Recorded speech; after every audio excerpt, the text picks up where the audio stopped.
आज हम पढ़ेंगे ब्रह्मा जी के आज्ञा से कुमार का युद्ध के लिए जाना, तारका के साथ उनका भीषण संग्राम और उनके द्वारा तारका का वध।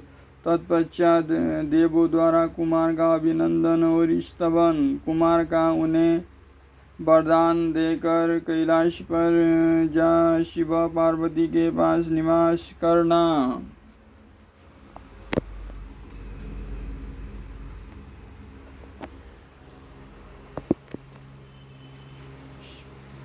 तब ब्रह्मा जी ने कहा, शंकर सुबन स्वामी कार्तिक, तुम तो देवादिदेव हो। पार्वती सुत विष्णु और तारकासुर का यह व्यर्थ युद्ध शोभा नहीं दे रहा है, क्योंकि विष्णु के हाथों इस तारका की मृत्यु नहीं होगी। यह तुमसे वरदान पाकर अगस्त्य अत्यंत बलवान हो गया है। यह मुझसे वरदान पाकर अत्यंत बलवान हो गया है, ये मैं बिल्कुल सत्य बात कह रहा हूँ। पार्वती नंदन, तुम्हारे अतिरिक्त इस पापी को मारने वाला दूसरा कोई नहीं है, इसीलिए महाप्रभु तुम्हें मेरा कथन अनुसार ही करना चाहिए। परम तप, तुम शीघ्र ही उस दैत्य का वध करने के लिए तैयार हो जाओ, क्योंकि पार्वती पुत्र तारका का संहार करने के निमित्त ही तुम शंकर से उत्पन्न हुए हो। ब्रह्मा जी कहते हैं, मुने यो मेरा कथन सुनकर शंकर नंदन कुमार कार्तिक के ठठा कर हंस पड़े और प्रसन्नता पूर्वक बोले, तथास्तु ऐसा ही होगा। तब महान ऐश्वर्यशाली शंकर सुबन कुमार तारकासुर के वध का निश्चय करके विमान से उतर पड़े और पैदल ही गए। जिस समय महाबली शिवपुत्र कुमार अपनी अत्यंत चमकीली शक्ति को जो लपेटों से दमकती हुई एक बड़ी उल्का सी जान पड़ती थी हाथ में लेकर पैदल ही दौड़ रहे थे, उस समय उनकी अद्भुत शोभा हो रही थी। उनके मन में तनिक भी व्याकुलता नहीं थी। वे परम प्रचंड और अप्रमेय बलशाली थे। उन सम्मुख को अपनी ओर आते देखकर तारक सूर श्रेष्ठा से बोला, क्या शत्रुओं का संहार करने वाला कुमार यही है? मैं अकेला वीर इसके साथ युद्ध करूंगा और मैं ही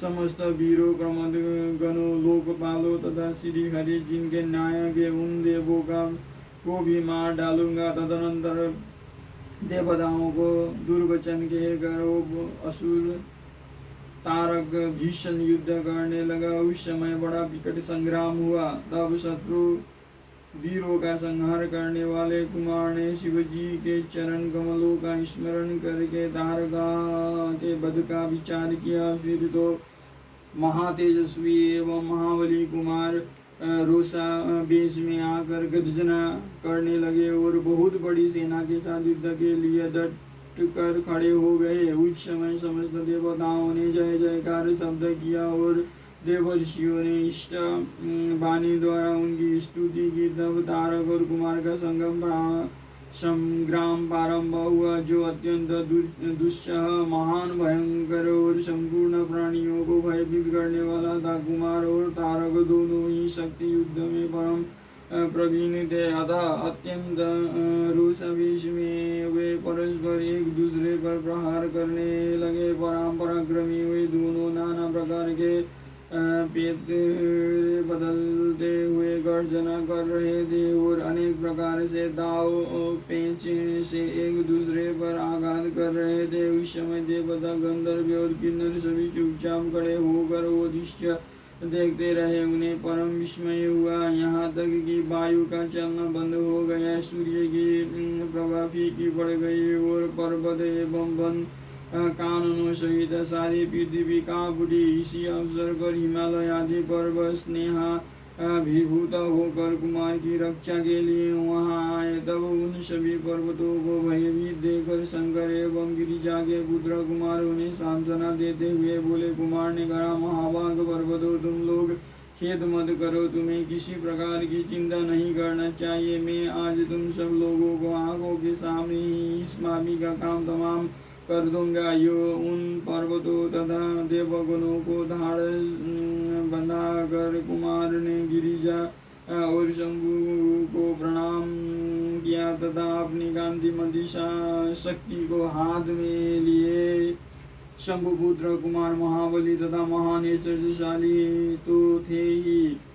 जब उन्होंने तारका का वध करने की इच्छा से शक्ति हाथ में ली, उस समय उनकी अद्भुत शोभा हुई। तदनंतर शंकर जी के तेज से संपन्न कुमार ने उस शक्ति से तारकासुर, जो समस्त लोगों को कष्ट देने वाला था, प्रहार किया। उस शक्ति से आघात से तारकासुर के सभी अंग छिन्न भिन्न हो गए और संपूर्ण असुरगणों का अधिपति महावीर सहसा धराशायी हो गया।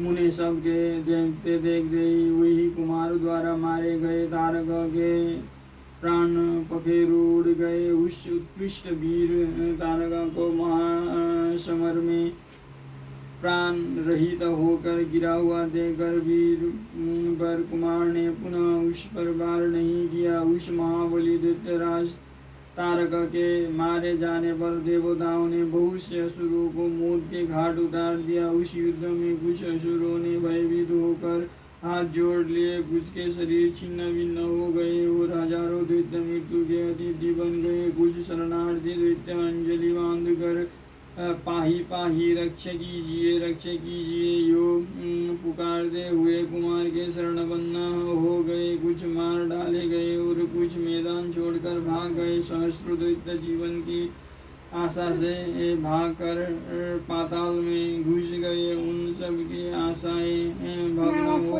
गई थी और मुख पर दीनता छाई हुई थी। मुनीश्वर इस प्रकार वो सारी दैत्य सेना विनष्ट हो गई।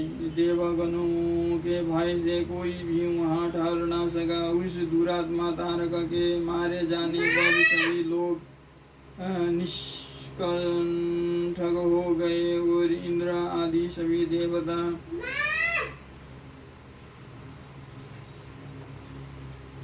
आनंद मग्न हो गए। यो कुमार को विजयी देकर एक साथ ही संपूर्ण देवताओं तथा त्रिलोकों के समस्त प्राणियों को महान आनंद प्राप्त हुआ। उस समय भगवान शंकर भी कार्तिकेय के विजय का समाचार पाकर प्रसन्नता से भर गए और पार्वती जी के साथ गणों से घिरे हुए वहां पधारे। तब जिनके हृदय में स्नेह समाता नहीं था, वे पार्वती जी परम प्रेम पूर्वक सूर्य के समान तेजस्वी अपने पुत्र कुमार को अपनी गोद में लेकर लाड प्यार करने लगे। उसी अवसर पर अपने पुत्रों से घिरे हुए हिमालय ने बंधु बांधवों तथा अनुयायियों के साथ आकर शंभु, पार्वती और गुहा का स्तवन किया। तत्पश्चात संपूर्ण देवगण, मुनि, सिद्ध और चारणों ने शिवनंदन कुमार शंभु और परम प्रसन्न हुई पार्वती की स्तुति की। उस समय उपदेवों ने बहुत बड़ी पुष्प वर्षा की। सभी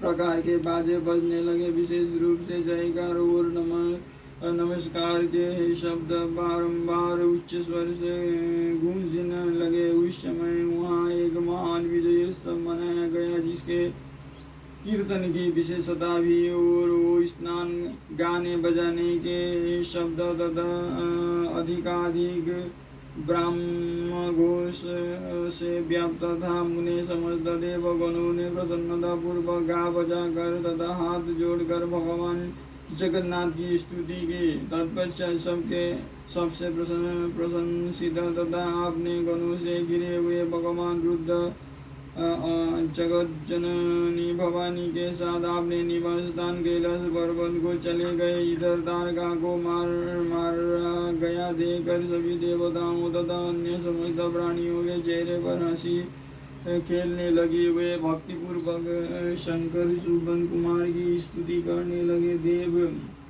तुम दानव श्रेष्ठ तारका का हनन करने वाले हो, तुम्हें नमस्कार है। शंकर नंदन, तुम बाना असुर को प्राणों का अपहरण करने वाले तथा बल प्रलंबासुर के विनाशक हो। तुम्हारा स्वरूप परम पवित्र है, तुम्हें हमारा अभिनंदन है। ब्रह्मा जी कहते हैं, मुने जब विष्णु आदि देवताओं ने इस प्रकार कुमार का स्तवन किया, तब उन प्रभु ने सभी देवों की क्रमश नया नया वर प्रदान किया। तत्पश्चात पर्वतों को स्तुति करते देखकर वे शंकर परम प्रसन्न हुए और उन्हें वर देते हुए बोले। स्कंद ने कहा, धूतरो, तुम सभी पर्वत तपस्वियों द्वारा पूजनीय तथा कर्मठ और ज्ञानियों के लिए सेवनीय हो गए। ये जो मेरे मातामह नाना पर्वत श्रेष्ठ हिमान है, ये महाभाग आज से तपस्वियों के लिए फलदाता होंगे। तब देवता बोले, कुमार असुर राज तारकों को मारकर तथा देवों का वर प्रदान करके तुमने हम सबको तथा चराचर जगत को सुखी कर दिया। अब तुम्हें परम प्रसन्नता पूर्वक अपने माता पिता पार्वती और शंकर का दर्शन करने के लिए शिव के हिमाचल कैलाश पर चलना चाहिए। ब्रह्मा जी कहते हैं, मुनि तदनंतर सब देवताओं के साथ विमान पर चढ़कर कुमार स्कंद शिव जी के समीप कैलाश पहुँच गए। उस समय शिवा ने बड़ा आनंद मनाया।